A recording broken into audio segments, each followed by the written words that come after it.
êtes sur TV5 Monde, bienvenue dans cette nouvelle édition de Kiosque, votre rendez-vous de la presse internationale et francophone. Au sommaire, nouvelle semaine, nouvel attentat revendiqué par le groupe État islamique. Cette fois, c'est la garde présidentielle tunisienne qui est touchée.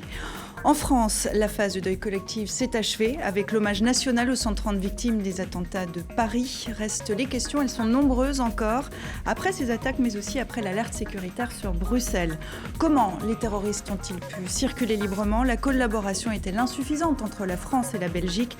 Les services de renseignement sont-ils dépassés? Comment refonder l'antiterrorisme? On y est, c'est parti pour la conférence de Paris sur le climat. Tout le monde s'accorde à dire qu'il y a urgence à trouver une solution. Il en va de l'avenir écologique de la planète, mais aussi social et sécuritaire. Les incantations suffiront-elles à mettre d'accord pays du Nord et pays du Sud? Quels sont les enjeux réels de ces négociations? Quelles sont les chances de réussite de la COP21? Est-ce qu'elle se présente bien? Et pour en parler, voici nos kiosqueurs ce dimanche. Elisabeth Lévy, fondatrice et directrice de la rédaction de Causeur. Donc voici la une de décembre. Vous êtes journaliste, polémiste et essayiste française. Vous êtes l'auteur de plusieurs ouvrages. On signalera le dernier en date, La gauche contre le réel, aux éditions Fayard. Bonjour. Alain Lallemand, journaliste au quotidien belge Le Soir en charge des matières de défense et de sécurité. Vous êtes un membre actif de l'International Consortium of Investigative Journalists. Depuis 2013, vous avez été l'un des co-auteurs des enquêtes Offshore Leaks, LuxLeaks et SwissLeaks 2. Louis Coumaillou, président du Club de l'information africaine qui a succédé à l'Association de la presse panafricaine. Vous avez tour à tour été correspondant à Paris des quotidiens camerounais Le Messager Mutation, de Radio Vatican et de BBC Afrique, puis directeur de l'information de la chaîne de télévision Télésud. Et enfin Hervé Kempf, journaliste spécialiste de l'environnement, rédacteur en chef de reporter.net. Votre site internet consacre évidemment un dossier à la COP21. Vous êtes par ailleurs l'auteur de plusieurs livres sur ce thème, par exemple Fin de l'Occident, naissance du monde, en poche chez Point. Merci à vous quatre d'être ici ce dimanche pour discuter de cette actualité, une actualité chargée encore 15 jours après les attentats du 13 novembre. Paris, Bruxelles, Tunis, Washington, Moscou. Je vous propose tout d'abord de revoir la semaine en images. Image insolite d'une ville comme figée, où le temps a semblé suspendu. Bruxelles s'est arrêtée aujourd'hui. Elle a vivoté.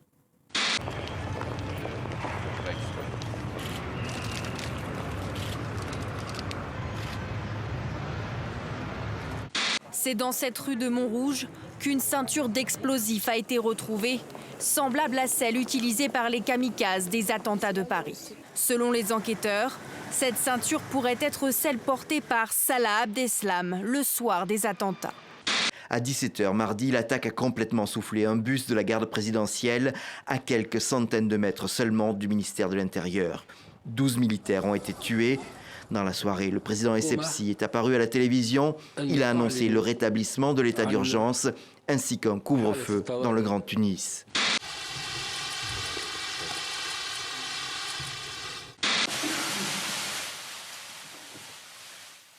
La réouverture du métro ce matin 6h. Après 2 journées de perturbations, voire d'arrêt total, aujourd'hui la vie reprend son cours presque normal. Le plus haut niveau de menace terroriste n'a pas eu raison des navetteurs. Je me sens en sécurité, la vie continue quoi.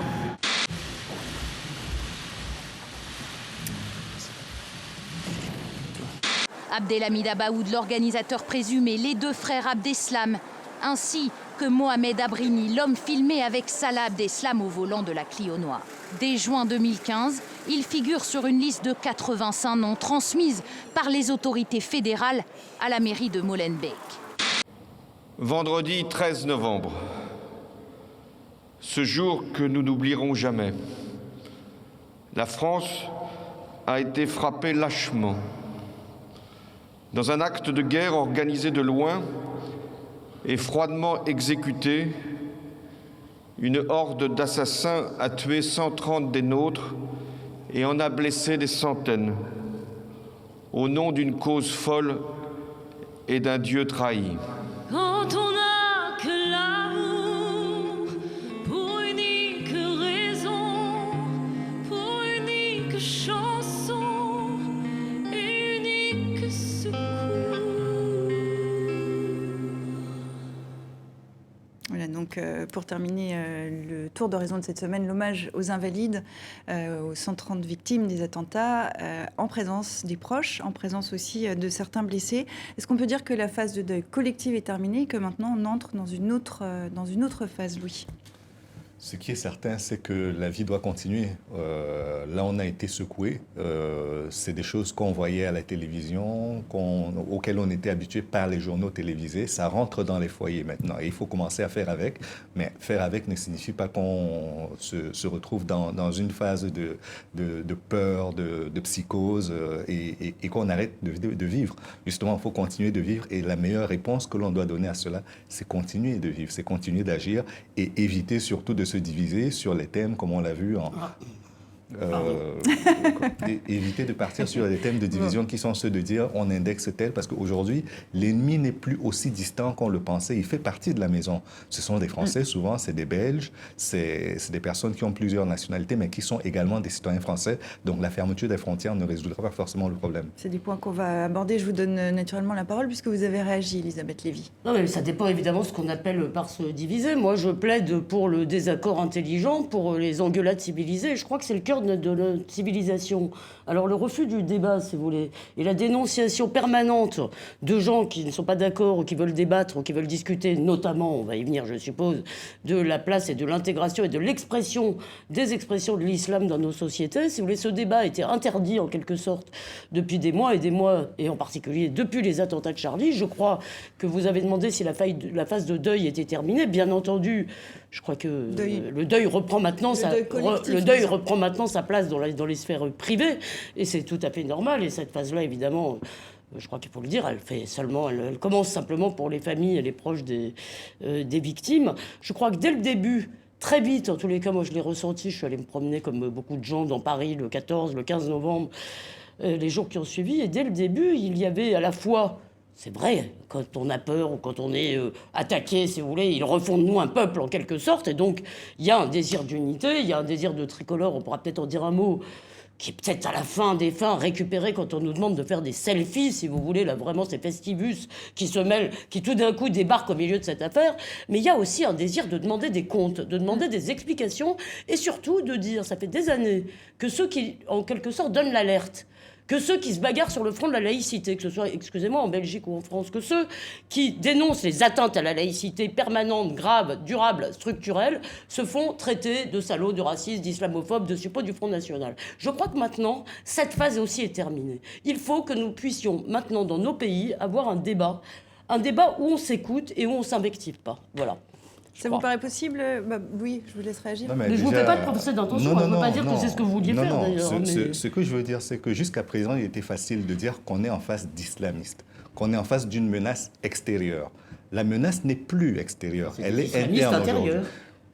Ce sont des islamistes intérieurs. Et c'est pourquoi j'estime que pour être lucide là-dessus, il est important aujourd'hui, non pas de partir sur l'idée que on se barricade contre... Je vous entends sur le drapeau, par exemple. Pour moi, c'est légitime, c'est normal. Pourquoi devrait-il être honteux d'afficher le drapeau de son pays devant sa fenêtre ou devant sa porte ? En revanche, là où je ne suis pas d'accord, c'est que les islamistes, au moment où ils frappaient à l'extérieur, le gros des victimes étaient dans leur pays, c'était leurs concitoyens, c'était leurs co-religionnaires. Aujourd'hui, la différence, c'est qu'ils frappent de façon indifférente et au-delà de leurs frontières. Mais ce sont aussi leurs concitoyens, je vous rappelle. Oui, c'est bien le problème. Non, mais ce que je veux dire, c'est que c'était pas des... Ce sont leurs concitoyens. Mais ça, ce n'était ni des Belges, ce n'était ni des Belges, ni des... Non, mais là, justement, vous venez de le dire. Non, mais je fais que reprendre ce que vous venez de dire, cher Louis. Là, effectivement, ce sont des Français ou des Belges ou des Européens qui tuent des Européens. Et moi, ça m'a rappelé ce qu'on disait après la mort d'Yitzhak Rabin. Non, mais ça a l'air... Je me rappelle, en Israël, il y a une grande stupeur pour dire un juif a tué un juif. Eh bien oui, mais vous avez raison. Je crois qu'il faut prendre en compte ce phénomène. Oui. Alain Lallemand, comment c'est vu tout ça depuis Bruxelles ? Justement, sur cette idée de débat, il y a quand même des points communs entre la Belgique, la France. Il y a plus que des points communs. Il y a plus que des points communs. Je pense même qu'on peut dire qu'il y a des cellules en commun, des cellules terroristes en commun, on peut le dire. Oui, mais il y a aussi des cellules de renseignement et des cellules de l'armée en commun. Alors ça, on va avoir l'occasion d'y revenir. C'est un peu l'objet de notre discussion. Je vais en profiter d'abord pour essayer de clarifier une ou deux choses. Juste une semaine avant les attentats, le patron de la DGSE est venu à Bruxelles dire à quel point la coopération entre la Sûreté de l'État belge et le DGSI n'avait jamais été aussi fructueuse. La coopération entre le SGRS, donc notre service de renseignement militaire, militaire et la DGSE n'avaient jamais été aussi fructueuses. Et après les allégations d'Alain Chouet dans les médias français, il y a eu une lettre de la DGSE par les canaux diplomatiques pour expliquer à quel point les déclarations intempestives reprises dans les médias étaient injurieuses, fausses, n'engageaient que leur auteur. En réalité, ce qui se passe, et on est presque gêné de devoir le répéter, c'est qu'en matière de renseignement, comme en matière militaire, comme en matière policière, il n'y a pas deux unités qui travaillent de manière plus proche que la France et la Belgique. Est-ce que vous savez, par exemple... aujourd'hui, justement, de ne pas assez communiquer. Ah oui, mais ça, on peut l'expliquer. Nous, on peut expliquer pourquoi. Par exemple, quand on donne une liste de 800 noms qu'on échange, parce que chaque État a des listes de centaines de noms, le problème, c'est que nous n'avons pas au niveau européen assez d'agents de renseignement pour commencer à pister tous ces... Les renseignements, on les a, justement, ce que vous dites. C'est ça qui est terrifiant, c'est-à-dire qu'on a les renseignements. Je parle d'agents, voilà, je ne parle pas de renseignements. Voilà. Et c'est la justice qui ne marche pas, en fait, il me semble. Non ? Je peux continuer le raisonnement ? Excusez-moi, je vous en prie. Je vous remercie. Je vous remercie parce que je pense que les anathèmes... Je vais revenir à la question de départ. Qu'est-ce qu'on essaye aujourd'hui de faire en Belgique et en France ? C'est d'arriver à de la résilience. C'est-à-dire que, comme ça a été souligné, la guerre est entrée. Donc on savait que la guerre montait au niveau mondial et on a vu maintenant qu'elle était à l'intérieur de nos États. Et nous devons continuer à vivre dans une démocratie sans y déclarer l'état de guerre, c'est-à-dire on est conscient que nous sommes en conflit armé, mais nous ne devons pas pour cela modifier notre vie démocratique au quotidien. On doit être plus dur, mais la première des choses que nous... C'est pourtant ce qui s'est passé le week-end dernier. La Belgique s'est retrouvée complètement... Enfin, le Bruxelles, pardon, s'est retrouvé complètement à l'arrêt. Qu'est-ce qui s'est passé pendant 6 jours d'alerte maximale? Est-ce qu'on sait ce qui s'est passé? Donc ce n'est pas un état de guerre. La volonté pour nous était de dire, voilà, nous avons une menace imminente. C'était sur les dates des 18 et 19. On a un groupe. Ce groupe, il passe entre la France et Molenbeek, Schaerbeek et une troisième commune. Donc, à partir de là, il était important de se dire, OK, on a quelque chose qui peut déboucher sur un pari bis et nous devons absolument l'écarter. Et pendant 2 jours, vous avez une véritable pression dans les corps de police, dans les services de renseignement. Non seulement les Belges, les Français, les Allemands, tout le monde travaille dans ce genre d'événements.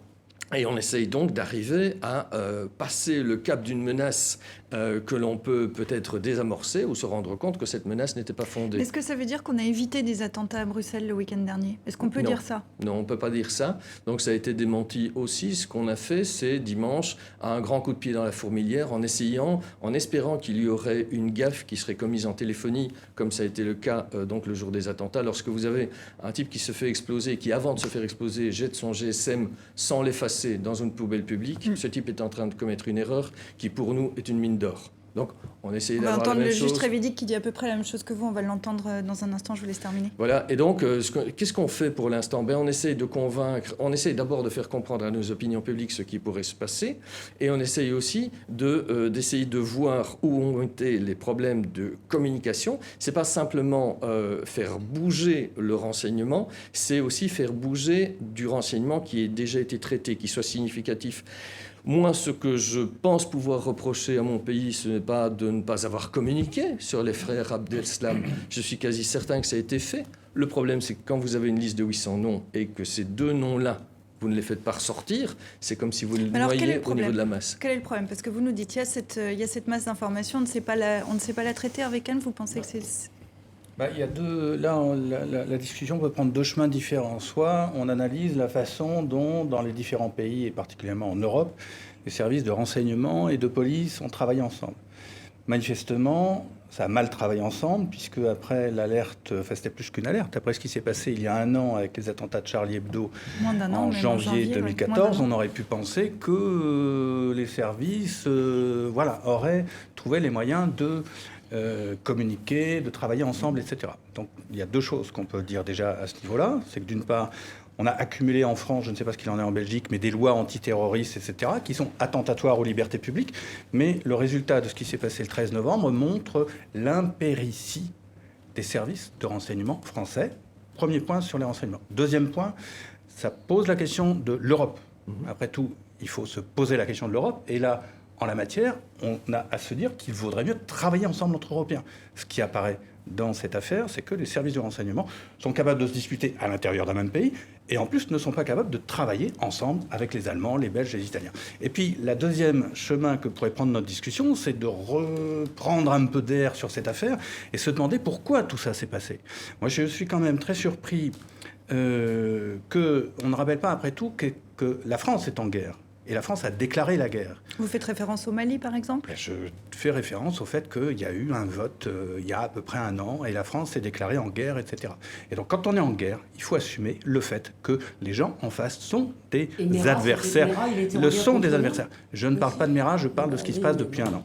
Donc ça, c'est le premier point. Quand on est en guerre, il faut savoir ce que signifie la guerre et peut-être les Français, le peuple français devrait avoir ça en tête. Et puis, plus largement, replacer la question de cette immense... Très rapidement. Pour bien comprendre ce que vous dites, la France est en guerre contre qui ? Vous parlez de l'intervention au Mali, de l'intervention en Syrie, vous parlez de ça ou vous parlez de la guerre contre guerre contre ce qui se passe au Mali, donc c'était Al-Qaïda. D'accord, donc vous parlez de ça. Voilà, en maintenant c'est Daesh, etc. Mais donc déjà, si on est en guerre, quand on s'assume en guerre, il faut savoir ce que signifie la guerre. Bon, il n'y a pas les mesures... Enfin bref. Et puis l'autre chose plus largement, c'est quand même qu'est-ce qui fait que cet énorme maelstrom du Moyen-Orient, de la Syrie, de l'Irak, le lien avec le pétrole, reste la Libye, ce qui s'est passé, c'est-à-dire qu'on est depuis maintenant 10 à 20 ans dans un désordre, un chaos énorme, où les Occidentaux ont des responsabilités, où les États-Unis ont des responsabilités, où notre dépendance collective au pétrole et au gaz a une responsabilité. Et puis, troisième point, moi, ce qui me frappe beaucoup et qui n'a absolument pas été évoqué après le 13 novembre, alors que ça avait été le cas après les attentats contre Charlie Hebdo, c'est que certains de ces terroristes, si j'ai bien compris, sont des Français. Et il faudrait quand même se poser la question de savoir pourquoi la société française n'arrive pas à... Oui, ça arrive. Pourquoi n'arrive pas à, je ne sais pas si les termes d'intégrer, etc., en tout cas, à faire en sorte que des jeunes gens n'arrivent pas à un état de haine tel qu'ils sont prêts à tuer leurs concitoyens à la Kalachnikov. Elisabeth ? D'abord, excusez-moi, non, vous avez raison. La société française n'arrive pas à intégrer. Simplement, cette fois-ci, et moi je m'en félicite, le Premier ministre a évité de nous parler de l'apartheid français, c'est-à-dire, pour une fois, à part Emmanuel Macron, qui effectivement a été un peu excusiste, et nous a dit que c'est parce que nous avions été très méchants avec ces gens-là qu'ils étaient si odieux. Si vous voulez, excusez-moi, mais ça ne va pas. On ne peut pas, je veux dire, 50 ans après... la décolonisation, on ne peut plus, si vous voulez, nous dire en permanence que tout le mal vient toujours de l'Occident ou toujours de la France. Mais je voudrais d'abord répondre juste aux questions. Comment il a été question ? Ça n'est pas ce qu'a dit. Non, mais si vous voulez, vous n'avez pas dit que tout le mal venait de la France, d'accord ? Mais vous avez commencé, si vous voulez, sur la question de la responsabilité de la société française. Alors qu'elle n'a pas une responsabilité ? Moi, je crois qu'on a, si vous voulez, alors oui, on a certainement une responsabilité, mais pas dans le sens de celle que je vois pointer. C'est-à-dire, nous aurions maltraité ces gens en quelque sorte. Ils seraient... Si une partie de l'immigration ne s'intègre pas, c'est pour 2 raisons. D'abord, parce qu'on a refusé de considérer que la régulation des flux migratoires était nécessaire. En Belgique, excusez-moi, il y a eu 1 million d'immigrés de plus. C'est un papier de Alain Destex qu'on publie dans Causeur, un sénateur belge. 1 million d'immigrés de plus en 10 ans. Quel pays, si vous voulez, quel pays, même en période de prospérité économique, peut absorber et intégrer, si vous voulez, et en quelque sorte, acculturer les gens qui arrivent. Or, le problème, si vous voulez, il y a un problème idéologique. Il y a un problème idéologique. Je voudrais quand même revenir à ce que disait monsieur. Parce qu'en France, en tous les cas, moi, je ne sais pas, les services de renseignement, moi, je suis plutôt... J'entends ce que vous dites, vous avez l'air informé, vous avez l'air de nous dire que les informations sont passées, et je le crois volontiers. En revanche, ce qui se passe, en tous les cas pour la France, je ne connais pas la question belge de ce point de vue-là, c'est que derrière, la machine judiciaire ne suit pas. Que nous disent les flics ? Que nous disent les policiers, que nous disent les gens de l'antiterro à qui on parle depuis 15 jours, ils nous disent c'est la première fois qu'on travaille avec les coups des franches. C'est-à-dire, c'est la première fois qu'on n'a pas des juges qui nous refusent les écoutes, qu'on n'a pas des juges qui nous remettent en liberté les types. En dehors même de la question des moyens, si vous voulez, que vous avez abordé, de la surveillance. Juste un bémol là-dessus. Oui. Quand on prend la situation de l'Europe aujourd'hui, qui a affaire à, mettons, exagérons les chiffres, 1 million de migrants qui arrivent à ses frontières, c'est rien comparé à la situation de pays comme le Cameroun, par exemple, qui est entouré de pays en guerre depuis au moins une vingtaine d'années. C'est rien comparé. Je ne suis pas en train de mélanger. Je parle de pression migratoire. Moi aussi, vous parliez d'intégration. Prenez la Côte d'Ivoire. Elle a une population à plus de 30% constituée de migrants venant de pays voisins. La question de l'intégration ne s'est pas posée. Laissez parler Louis. Non. Laissez parler Louis, mais et puis après vous parlerez. Non mais d'accord, excusez-moi, bon, moi je Non, peux aussi c'était quitter juste le débat si ça vous a... Vous si je vous ennuie, je peux aussi quitter le débat. Allez-y, Moi je voudrais allez-y, juste oui. aller au bout d'un... Non mais Allez-y, excusez-moi, allez-y. je vous Non, non, ai allez-y, parlé. allez-y, oui. Je voudrais juste aller au bout, si vous voulez. Je ne parle pas de la pression. Vous pouvez dire, si vous voulez, que des sociétés sont faites pour que leur population soit renouvelée en permanence. D'accord ? Moi, je ne le crois pas. Ce que je vois depuis 10 ans, depuis 20 ans, si vous voulez, c'est que nous avons effectivement un problème, que nous avons une partie de notre, des populations d'origine immigrée en Europe qui, au lieu, si vous voulez, de se rapprocher, je veux dire, donc, en quelque sorte, affectivement, intellectuellement, culturellement de leur pays d'accueil. Si vous voulez, au contraire, je veux dire, non seulement ne s'en rapprochent pas, il y a des quartiers comme Molenbeek en France, mais, si vous voulez, prospèrent sur la haine de la France. Et excusez-moi, je vous ai parlé de Mera, parce que je trouve que cette thèse, qui est la thèse de Michel Onfray, on a le droit de la voir, de dire « Attention, la France mène des guerres », on nous répond « Non ». Je veux dire, je suis désolée, nous sommes attaqués par le terrorisme islamique depuis bien avant le 13 janvier. Il me semble que les dessinateurs de Charlie Hebdo n'étaient pas en guerre. Ils ne faisaient que défendre leur droit, le droit que nous avons, sur notre continent de se moquer de la culture et de la religion des autres. Et ça me semble, je veux dire, ils n'étaient pas en guerre, ils n'étaient pas en guerre au Mali. Alors non, vous ne pouvez pas dire ça. Oui, alors d'abord, ce n'est pas Michel Onfray qui est ici, c'est Hervé Kempf. Ça, c'est le premier point. Donc, je ne vais pas parler pour d'autres. Je vais parler pour moi. Ça, c'est le premier point. Le deuxième point, et c'est là qu'il nous faut situer la question de l'immigration dans le cadre plus général dans lequel nous sommes. D'abord, dans l'histoire actuelle, 20 ans, ce que vous commenciez à dire, Louis, c'est-à-dire qu'il y a des choses qui peuvent se passer en Cameroun, en Nigeria, au Tchad, au Centrafrique, au Sahel, qui sont importantes, avec des flux de population au sein même de ces pays qui sont beaucoup plus importants encore que ceux qui montent vers les pays européens. Le deuxième point, c'est quand même, nous sommes durablement depuis plusieurs décennies, en particulier avec l'Afrique et d'une certaine manière avec les pays du Moyen-Orient, dans une situation d'inégalité très forte. Et au bout d'un moment, la question de l'inégalité entre les moyens d'existence crée effectivement une volonté de se sortir, d'aller dans d'autres pays qui sont quelque chose qu'on ne peut pas oublier, islamisation ou pas.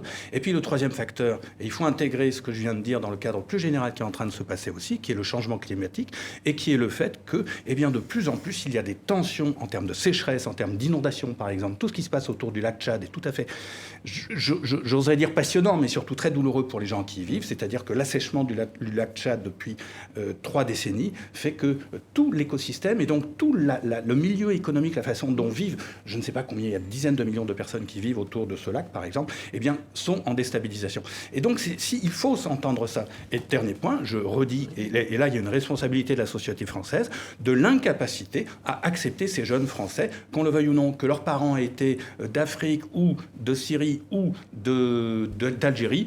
Quand on est né en France, on est français. Et le problème, c'est que la société française ne se met pas en état d'intégrer, d'avoir une politique éducative, d'avoir une politique de l'éducation et des villes pour faire en sorte qu'il n'y ait pas cette haine qui se développe. Alors très rapidement, sur la première partie, vous décrivez le pourquoi des flux migratoires. Mais ça, je veux dire, je n'ai jamais pensé que les gens qui voulaient émigrer étaient d'une quelconque façon responsables ou fautifs.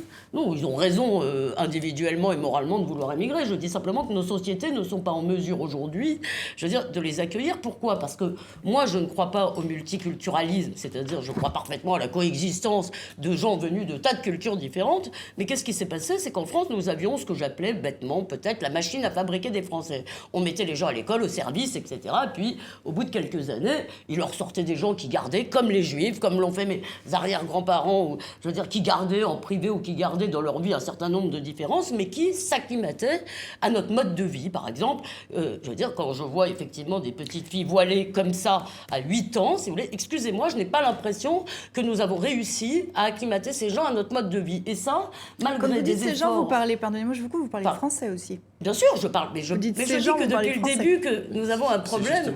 C'est notre problème, je suis d'accord. Je dis simplement que si vous continuez, tous les sociologues, tous les démographes savent ça, si vous poursuivez les flux migratoires sur la même pente, jamais vous n'arriverez. C'est un travail d'intégrer ces gens. Nous avons renoncé à l'école, nous avons renoncé à des tas de choses. Si vous voulez faire comprendre à tous ces gens qui arrivent, ou en tous les cas ceux qui sont là, ceux qui sont déjà français, que la culture française est un cadeau, c'est-à-dire un mélange de lois dure, de loi qui ne tolère pas, si vous voulez, d'aller trop loin dans le séparatisme culturel dans notre pays. Je ne suis pas fasciste. Les gens ont le droit de s'habiller comme ils veulent dans la rue, sauf en burqa. En France, on n'a pas le droit de mettre de burqa. Arrêtons. Les femmes qui portent des burqas, commençons par là. Sur cette idée qu'il faut peut-être... Moi, je ne partage aucun des deux opinions. Je pense effectivement que le problème de la tension internationale entre pays pauvres et pays riches est en train plutôt de se résoudre. Les études de Piketty le montrent, donc moi, je ne suis pas dans cette tendance-là. Ce que je pense, on parlait des vecteurs d'intégration, vous avez cité l'école, vous avez cité le service, donc le service militaire. Je pense qu'il y en a un autre qui est beaucoup plus important et qui, lui, est cassé, c'est l'ascenseur social. Le problème de la tension entre pauvres et riches ne se passe plus au niveau international, il se passe au niveau national. Donc, à l'intérieur des Français, à l'intérieur de la population belgique, nous avons ce problème-là, qui est le vrai problème qui va nous exploser à la figure. Une fois que le djihadisme sera passé de mode, une fois que l'islamisme sera calmé, parce que moi je pense que si vous regardez avec les événements qui se passent, je pense que ça envoie aussi un signal très fort aux musulmans des banlieues qui sont en train de se dire « Est-ce que j'ai vraiment envie de faire ça ?» Non, non. Je pouvais en rêver quand la guerre était très lointaine, je n'en rêve plus quand ça fait 130 morts sur le pavé de Paris. Donc je pense que ce qui est important maintenant, et je reviens à ce que j'aurais voulu développer tout à l'heure, c'est de développer la résilience, c'est-à-dire la capacité que nous allons avoir en tant que nation englobante, et pas en disant il y a eux, immigrés, et puis il y a nous. Non, de manière englobante, à dire nous mettons toutes les communautés ensemble et nous disons nous allons riposter au terrorisme. Et si vous ne voulez pas riposter au terrorisme, alors vous ne faites pas partie de la nation. Ça, c'est autre chose. Mais la première étape, c'est de dire toutes les communautés, a priori, cette fois-ci, pour la première fois, se déclarent choquées. Eh bien, utilisons ce choc pour dire on y va tous ensemble, mais de manière incluante. Il n'est plus question de parler, moi je pense que c'est perdre son temps, de parler de l'islamisme, du djihadisme. On a bien compris que tout ça était un leurre pour des adolescents. Parlons maintenant de la révolte sociale, parlons maintenant de l'extrémisme qui monte. Chez nous en Belgique, vous savez, chez nous en Belgique, il y a 4 ans, on a eu les premiers départs pour la Syrie. Et on a commencé à tirer la sonnette d'alarme au niveau européen. Et puis, on a vu ce qui est arrivé, Molenbeek, etc. Aujourd'hui, je dis, nous avons des petites bombes qui sont placées dans les villes de seconde importance en Belgique. Nous avons des attentats et ils ne se revendiquent pas du tout du djihad ou de l'islamisme. Ils se revendiquent de la gauche radicale, de la nécessité de justice sociale. Un certain nombre de dignitaires musulmans et de jeunes musulmans, eux, pensent que ça a à voir parce qu'ils se sentent concernés pour la première fois. Ils disent, nous avons perdu le contrôle de notre jeunesse. Je veux dire, excusez-moi, mais je trouve ça irresponsable de dire que ça n'a rien à voir avec le djihad ou avec l'islam. Vous avez vu des hordes de jeunes bouddhistes commencer à brûler le drapeau français ou à cracher pendant la Marseillaise? Non.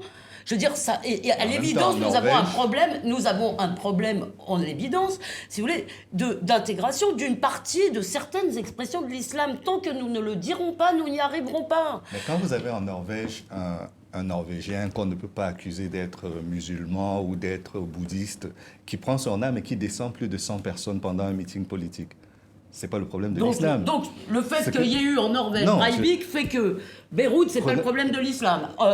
Istanbul, c'est pas... Je crois qu'il faut faire la part des choses.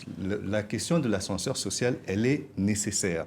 Aujourd'hui, en France, on n'arrive plus à avoir, depuis, ça fait quelques années que ça dure, on n'arrive pas à avoir les bons modèles. On stigmatise les mauvais, mais qu'est-ce qu'on fait des bons modèles? Je me souviens, au début de la Ve République, on a quand même eu la deuxième personnalité de la République qui était originaire de la Guyane et qui était présidente du Sénat. Ça remonte à très loin. Aujourd'hui, elle est ministre de la Justice. On a une personnalité originaire de la Guyane, ministre de la Justice. La France, c'est pas 100 personnes, c'est quand même plus de 6 millions de personnes. Donc je pense que si dans notre population, on n'arrive pas à avoir suffisamment de personnes, d'étoiles auxquelles peuvent se référer la jeunesse, c'est un problème grave. Et maintenant, pour revenir à l'échelle beaucoup plus internationale, quand on voit la manière dont cela est géré par nos États, la coopération avec la Turquie, avec la Russie, avec les pays même qui sont concernés par le financement du djihad et autres, quand même, il y a des questions à se poser. La danse du ventre qu'il y a eu autour... Sur ces questions qu'il faut se poser, si on reste justement sur la France, sur la Belgique, est-ce que, et puis c'est peut-être, si je vous ai bien compris ce que vous disiez un petit peu, Alain, est-ce qu'on est maintenant, à un moment donné, obligé en France, en Belgique, de faire un examen de conscience, de remettre les cartes sur la table? Est-ce que vous pensez que ça, c'est le moment de le faire et que c'est une solution? Moi, je dirais pour la Belgique, je suis heureux. Alors là, je vais faire hurler à Bruxelles, je suis heureux du Belgian bashing parce que ça nous permet pour un petit pays de remettre les montres à l'heure. Bashing, on va Donc rappeler ce qui s'est passé cette semaine. dire que tout dépendrait de nous, que nous n'aurions pas communiqué ce genre de choses. C'est parti d'un éditorial du Monde, réponse de la Libre Belgique. Les politiques s'en sont mêlés aussi. L'idée, c'était de dire que la Belgique avait été laxiste. Et, voilà. Et je pense que ça, pour nous, petit pays, profil bas, je pense que c'est très bien qu'on parvienne, comme en France, à dire, bon, bah, finalement, face aux problèmes de sécurité, le corset budgétaire européen, on s'en moque, on le met de côté. Et la priorité, c'est la sécurité. Ce sont des politiques qui marchent. Vous avez dit, on nous a laissé les coudes libres, les coudes et franches pour travailler. Voilà, notamment les policiers. Donc, effectivement, nous, en Belgique, on s'est dit, tiens, on a 40 000 policiers, il nous en faudrait peut-être 5, 6, 7 000 de plus, ils sont sur les genoux. On a coupé dans les dépenses de renseignement depuis 6-7 ans, donc il faudrait revenir à niveau. Et tout est lié, et de ce côté-là, je suis assez d'accord avec M. Kempf, il faut aussi voir les dépenses militaires. Il y a toute une culture de la sécurité, on ne doit pas être alerté, on ne doit pas paniquer, simplement on doit se rendre compte qu'il faut arrêter de rêver, qu'on ne va pas rester en dehors des guerres pendant encore 80... On se posait la question déjà la semaine dernière, mais c'est la sécurité contre la liberté. Contre les libertés, vous avez eu un grand débat en France sur... Parce qu'il est important de parler des libertés. Vous avez eu un grand débat sur le vote de la loi sur le renseignement, par exemple. Et on a vu fleurir partout dans la presse des mises en demeure des mises en garde sur l'utilisation de ce qu'on appelle des IMSI catchers, c'est-à-dire ces détecteurs des cartes SIM pour voir où vous êtes dans un quartier. Donc, sur base de votre carte SIM, dans votre téléphone portable, on peut vous suivre avec ces appareils-là. Donc ici en France, il y a eu une grande difficulté à adopter ces IMSI catchers. Chez nous, on les utilise depuis 4 ans en Belgique, ils sont légaux. Et je peux vous dire que pour faire une enquête de renseignement, pour faire une enquête de police, c'est vraiment important de savoir où se déplace un groupe de terroristes. Parce qu'ils ont toujours leur GSM. Donc il y a des choses, il y a des mises à niveau à faire. Je pense que c'est important que tout le monde ose regarder dans son précaré et de se dire qu'est-ce qu'on peut faire de mieux, sachant, et là je vis au niveau européen, que si on parle de services de renseignement européens, ça existe déjà. Il y a un truc qui s'appelle INSEN, il y a 50 agents à Bruxelles. Que font ces agents? Quels sont leurs moyens? Et ils sont spécialisés dans le djihadisme et le terrorisme. Pourquoi est-ce qu'on ne les a pas utilisés pour se coordonner? Comment sortir grandi de ces événements? Parce qu'on va tranquillement se diriger vers notre deuxième thème, la COP21. Mais comment se sortir grandi? Parce qu'on voit qu'il y a des désaccords ici autour de la table. Moi, je crois justement que c'est l'occasion d'avoir des débats qu'on a eu du mal à avoir.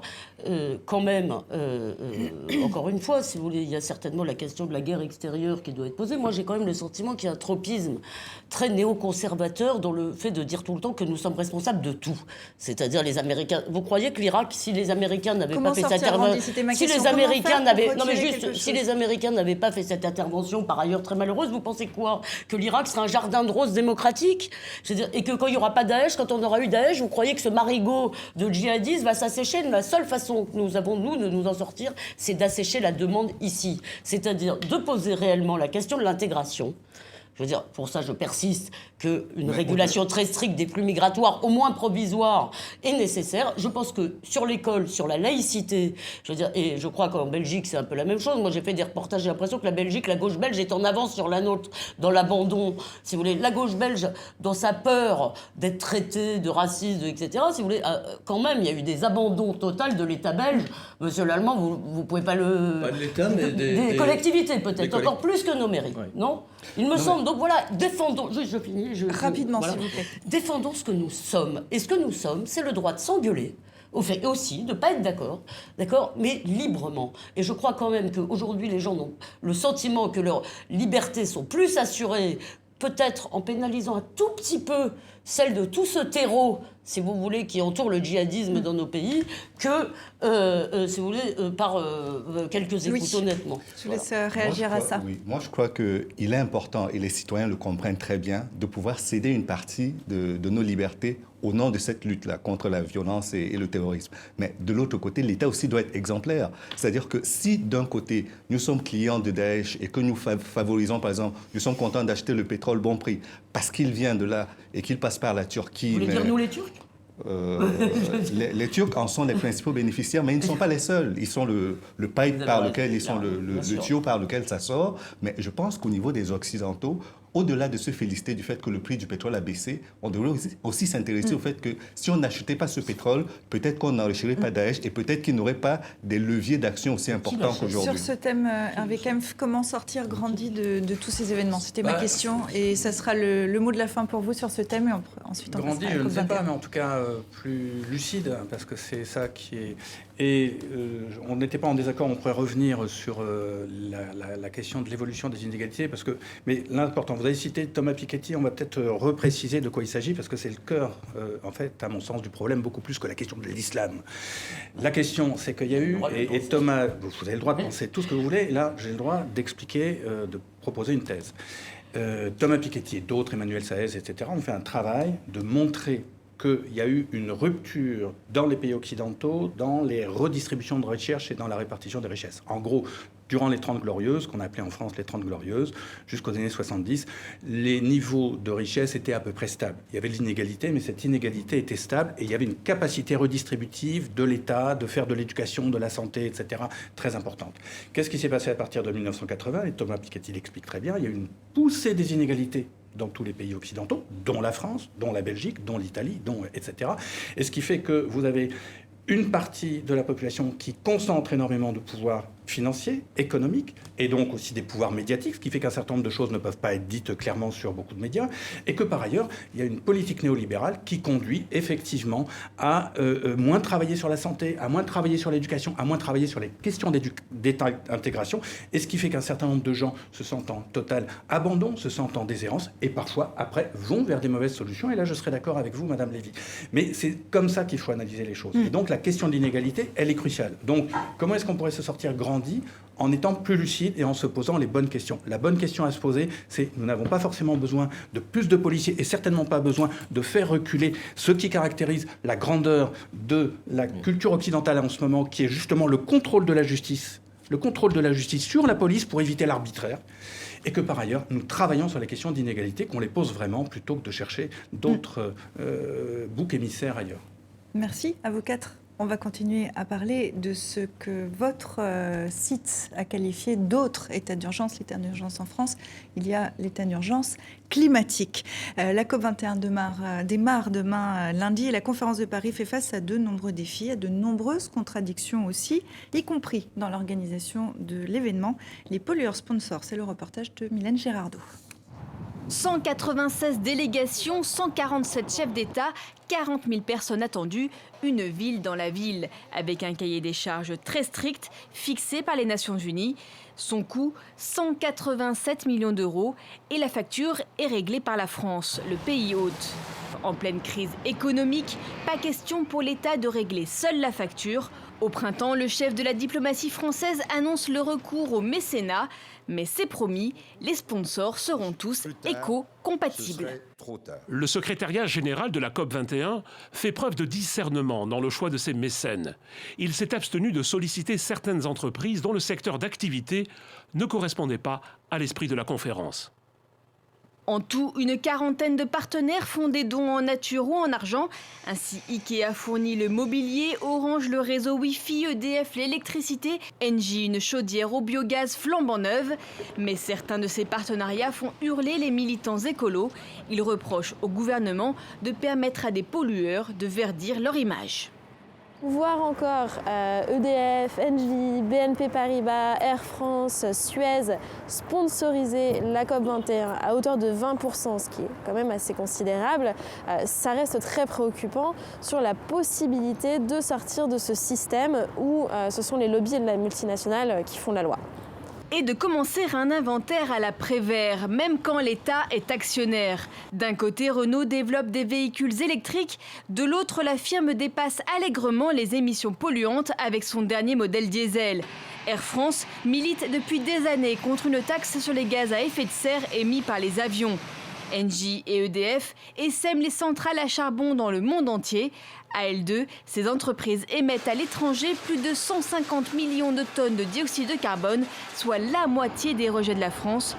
Malheureusement, les firmes que nous avons sollicitées n'ont pas trouvé le temps de répondre à nos questions.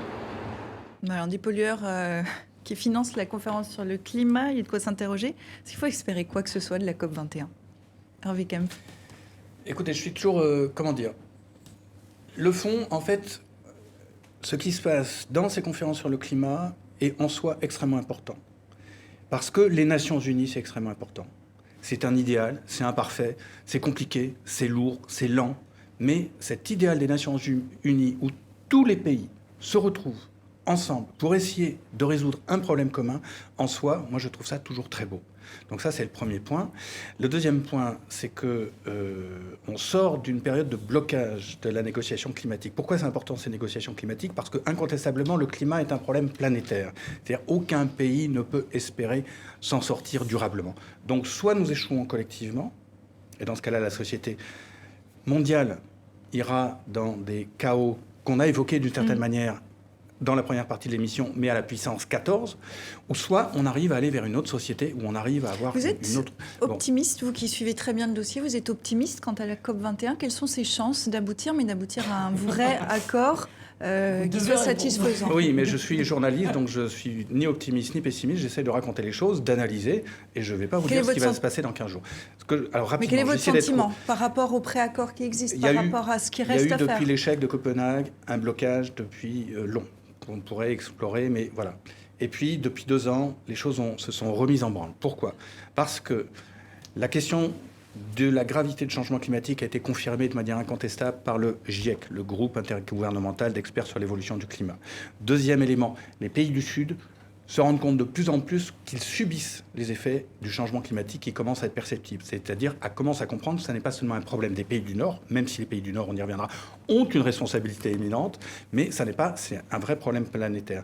3, on a aussi des facteurs d'évolution positifs, c'est qu'on sent que les énergies renouvelables, puisque la question de l'énergie est fondamentale dans celle du climat, les énergies renouvelables peuvent commencer à prendre le pas sur des énergies fossiles. Et puis 4, vous avez des grands mouvements qui jouent, et notamment le poids de la Chine, qui est vraiment important, c'est-à-dire que la Chine, qui était toujours sur une position défensive, nous ne bougerons pas tant que les États-Unis, pour faire simple, n'ont pas bougé. La Chine a dit, maintenant nous savons que c'est important, et nous nous engageons à plafonner nos émissions d'ici 2030. Alors c'est trop tard, c'est trop lent, tout est trop lent, mais en même temps, les choses avancent. Et pour finir, je pense que logiquement, il devrait y avoir un accord de Paris. Il sera insatisfaisant, mais il pourrait avoir un vrai contenu pour enclencher les choses dans le bon sens. C'est entre pays du Sud et pays du Nord que ça va se jouer. Je ne sais pas si je suis optimiste, puisque c'est plus de l'analyse logique. Mais ce qui serait catastrophique, ça serait qu'effectivement, on se retrouve dans une situation de Copenhague où, pour une raison... Et je ne dis pas que ça n'arrivera pas. Il y a toujours beaucoup de surprises dans cette théâtralité des conférences climatiques. Il n'est pas absolument exclu qu'il y ait un blocage, que tel pays, etc. Et qu'on se retrouve dans une situation... Mais tout était fait pour l'éviter. Je dirais qu'il y a une conscience quand même des classes dirigeantes des pays qui fait que ça évolue vers un accord qui sera insatisfaisant, mais qui devrait nous mettre sur une trajectoire positive. Ça va beaucoup aussi se jouer sur ce levier entre pays du Nord, industrialisés, pays du Sud.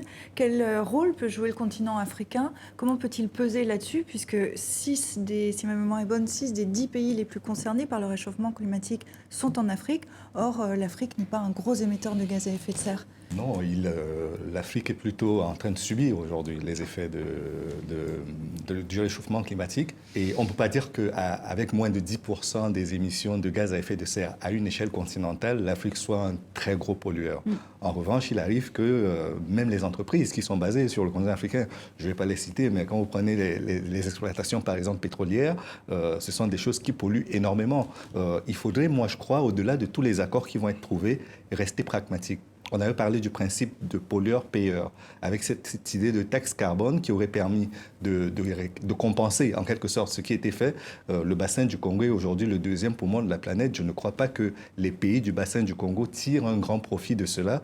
Et je pense que s'il y a une chose aujourd'hui sur laquelle on peut partir de façon vertueuse, en se disant qu'on ne va pas fâcher tout le monde, mais poser quand même des actes concrets, c'est probablement dans ce domaine de la taxe carbone. Est-ce que l'Afrique, du coup, peut montrer la voie? Vous donnez un exemple concret. Est-ce que l'Afrique pourrait être dans cette mission-là, peut-être, à la COP21 ? La plupart des pays africains ont déjà établi des projets. Leurs projets d'action pour les prochaines années, c'est généralement sur 5 ans qu'on les établit. La Chine a proposé quelque chose, le Gabon a proposé, le Maroc a proposé, l'Éthiopie a proposé. Ils sont nombreux aujourd'hui à avoir proposé des choses qui sont plutôt bien accueillies au sein de la communauté internationale. Mais ce que je veux dire, c'est que ce n'est pas que les États, c'est aussi les entreprises, c'est aussi quelque chose qui doit rapporter à ceux qui le font. Prenez par exemple sur les énergies renouvelables. Si pour les pays, on estime que les barrages hydroélectriques, c'est mauvais, que l'énergie atomique, c'est mauvais, faudrait trouver un moyen de faire qu'ils puissent produire propre, avec de l'éolienne, avec du solaire, avec autre chose, mais que ça soit vertueux. Donc, vous investissez dedans, le mécanisme de l'ingénierie financière fait que vous sortez gagnant de l'opération. Et ça, pour le moment, on n'en prend pas le chemin. La taxe carbone, j'en entends parler de moins en moins. Elisabeth Lévy, vous voulez Alors moi, réagir ? je ne suis pas du tout une spécialiste, mais en revanche, je vais peut-être vous apporter ici un témoignage. C'est de quelqu'un qui a été complètement dégoûté de ces questions par la façon dont on nous les vend. C'est devenu une religion. Regardez ces affiches stupides dans le métro. La grande marche pour le climat avec un enfant aux yeux bariolés. Et puis alors, sur le site de la COP, on me parle comme si j'étais une débile mentale. J'éteins la lumière. J'opte pour les équipements économes. Évidemment, Louis vient de le dire, si vous voulez, le petit geste pour sauver la planète, c'est juste du foutage de gueule. Moi, j'ai l'impression, mais peut-être, alors là, je parle sous le contrôle du spécialiste, qui va me le dire, que soit, en réalité, que c'est de la poudre aux yeux, cette histoire, que soit la catastrophe qu'on nous annonce est vraie et qu'aucune avancée scientifique, aucune recherche humaine ne pourra l'enrayer, et à ce moment-là, c'est pas, si vous voulez, les petits gestes pour la planète, c'est pas j'éteins la lumière, c'est il faut changer radicalement de mode de développement très vite. C'est-à-dire, vraiment passer à la décroissance, ce qui n'a strictement rien à voir avec ce qui va se négocier à la COP21. Si vous voulez. Et si c'est pas vrai, on se fout de notre gueule en nous vendant un espèce de catastrophisme. Maintenant, le président nous dit que c'est la même chose, que l'urgence pour le climat, c'est la même chose que l'urgence pour le terrorisme. Donc moi, qui me définirais à la fin de tout ça comme climato-foutiste, je suis quoi ? Je relève de la loi de l'état d'urgence. Non. Si vous voulez, ce côté religieux débile en plus, c'est-à-dire de religion pour les ânes, c'est-à-dire l'embrigadement des enfants dans les écoles, ça vous fait pas... Moi l'embrigadement, le côté... Je vais tout de les suite vous mômes, on va passer la chercher parole, les mômes qui vont accuser leurs Hervé parents. Kempf, ensuite on vous je trouve entendra ça Alain. invraisemblable. Hervé Kempf, sur... et je ne nie pas qu'il y a des vrais problèmes que vous m'avez... Mais honnêtement, on nous les vend pas comme ça, quoi. Climato-foutiste. Oui, il n'y a pas de... Quelque part, il y a... Aucun problème à ce que vous le soyez, effectivement. J'ose pas vous dire. Prenez l'habitude de lire Reporter tous les jours, puisque c'est le quotidien écologie, puis peu à peu, vous verrez que, effectivement, il faut aborder les choses autrement que j'éteins la lumière et j'éteins le robinet quand je me lave les dents. Effectivement, si on réduit l'écologie à ça, ce qui a été fait dans le passé, ça n'a jamais été, personnellement, ni mon cas, ni celui du... Non, mais vous comprenez que la com je comprends gouvernementale tout à peut fait. être ulcérante. Alors, ça, point d'abord d'accord avec vous, c'est si on en reste là. Deuxième point d'accord avec ce que vous avez dit, effectivement, si c'est aussi grave qu'on le dit, il faut changer radicalement de système économique. Eh bien là, je suis d'accord avec vous. Et j'en suis venu à penser en lisant et en voyant un certain nombre de témoignages et en lisant ce que nous disent les journalistes scientifiques, pas les journalistes scientifiques, moi je suis scientifique, mais les scientifiques. Oui, il y a vraiment une gravité qui nous conduit à devoir remettre en cause le système tel qu'il existe. Moi j'ai fait une question, peut-on vraiment compter sur Renault qui faisait, écoutez, dans le numéro spécial du Monde, il y a écrit état d'urgence pour la planète, le truc qui vous fout vraiment l'angoisse. Et vous regardez la dernière page, c'est une page de pub pour Renault. Alors monsieur Kempf, on peut compter sur Renault pour faire ça ? Enfin, déjà, il faut que vous changiez de lecture. Donc, ne lisez pas le journal de messieurs Niel, Pigasse et Berger. Et oui, il y a une contradiction totale. Ce discours alerte à la planète et puis en même temps, je continue avec Total. Il faut choisir. C'est soit la pub de Total, soit alerte à la planète. C'est un peu l'image des pays. C'est ce qu'on montrait dans le reportage tout à l'heure qu'on vient de diffuser. Alain, climato-foutiste. Moi, décidément, je ne vois pas la dimension religieuse. Je suis désolé. Deuxième débat, deuxième fois où je ne partage pas l'avis. Donc moi, je suis inquiet de savoir comment des États comme le mien ou comme le vôtre vont parvenir non seulement à se tenir à leurs objectifs de 2020 puis de 2030, mais aussi comment nous allons parvenir dans notre carcan budgétaire justement à venir en soutien avec l'Afrique. Parce qu'en fait, les deux débats que nous venons d'avoir sont liés. Quand on a parlé tout à l'heure du Mali, nous sommes... Belgique et France, très très actifs, très déployés militairement au Mali, à la demande de Bamako, donc à la demande de Bamako pour lutter contre un problème qui est un problème social, qui, je pense, n'est pas un problème religieux à l'origine, et qui est un problème qui, lui, est strictement lié à l'environnement, à l'injustice sociale de tout le Sahel. Chez nous, militairement, le Sahel est devenu une priorité avant même le Congo traditionnel. Donc c'est important de le dire. Ce n'est pas qu'un problème sécuritaire, c'est aussi un problème de développement et de développement vertueux, de développement intelligent. Comment est-ce que nous allons parvenir à faire du win-win-win, quelque chose où la population gagnera, où les entreprises gagneront et où la planète gagnera en même temps. Et ça, c'est assez compliqué. C'est un véritable enjeu qui maintenant n'est plus simplement dans des espaces confinés avec des climato-croisés ou des climato-sceptiques. Je pense qu'on est passé, il y a véritablement un accord, une union sacrée pour dire on va faire bouger les choses. Simplement maintenant, comment est-ce qu'on parvient à sortir les budgets et à dire véritablement oui, cette semaine à Paris, je crache au bassinet parce que, petite Belgique, je vais soutenir l'Afrique. Et j'y suis tenu, obligé. Ce sont des engagements internationaux. Maintenant, on y va. Et on essaye aussi, du côté africain, de s'assurer que ces budgets sont véritablement bien utilisés, qu'on ne va pas avec de nouveaux éléphants blancs et qu'on parvient à faire quelque chose de crédible. Rapide tour de table pour terminer. Et je vous laisserai le mot de la fin, encore une fois. Désolé les autres. Peut-être, Elisabeth Lévy, qu'est-ce que vous attendez de cette COP21 ? Moi, je vous l'ai dit, je n'attends pas quelque chose en termes d'accord, puisque j'ai l'impression que dès le départ, les enjeux, si les enjeux sont aussi grands que ce qu'on nous dit, je ne crois pas que cette COP21 va accoucher de quoi que ce soit. Donc ce que j'attends surtout, c'est qu'elle soit terminée. Voilà. Excusez-moi. Alors, je vous sens en désaccord. Moi, c'est une occasion pour la nation belgique d'interpeller ses ministres et de dire « So what ?» Où est-ce qu'on va ? Parce qu'il y a une union, tout le monde y croit. En Belgique, les 11 millions de Belges en veulent. Maintenant, où est-ce qu'on y va ? Avec quels moyens ? Oui. Moi, je pense qu'il faut qu'on ait à l'esprit ce que Ban Ki-moon a dit il n'y a pas très longtemps. Il a dit il n'y a pas de plan B parce qu'il n'y a pas de planète B. Si on perd à Paris, on perd pour tout le monde. Il n'y aura pas de solution de réchange. Il faut déjà partir de cette idée et se dire que ce n'est pas un problème qui ne concerne que les États insulaires. Parce qu'aujourd'hui, quand on parle surtout des États insulaires qui sont menacés d'immersion. Et ce n'est pas qu'un problème lié aux États les plus faibles ou les plus fragiles. C'est un problème planétaire. Et à partir du moment où on dit qu'on limite à 2 degrés le réchauffement de la planète, il faudrait que tout le monde y mette du sien. Aujourd'hui, pendant qu'on en parle, on dit les Chinois ne seraient pas contents si c'était contraignant. Les Américains ne seraient pas contents. Les Canadiens ne seraient pas contents. Si on part sur cette base, que les États ne sont pas eux-mêmes volontaristes, vous imaginez ce que ce sera pour les citoyens ? Il n'y aura aucune volonté d'agir sous la contrainte. On sera climato... Il y a des chances que ce soit comme ça, quand même. Voilà. Les États ont tendance à être comme ça, non ? Hervé Kempf, le mot de la fin pour vous, rapidement. Oui, comme c'est grave, la seule vraie solution, et puisqu'il n'y a pas de plan B, c'est rentrer dans l'idée qu'il faut changer radicalement le système.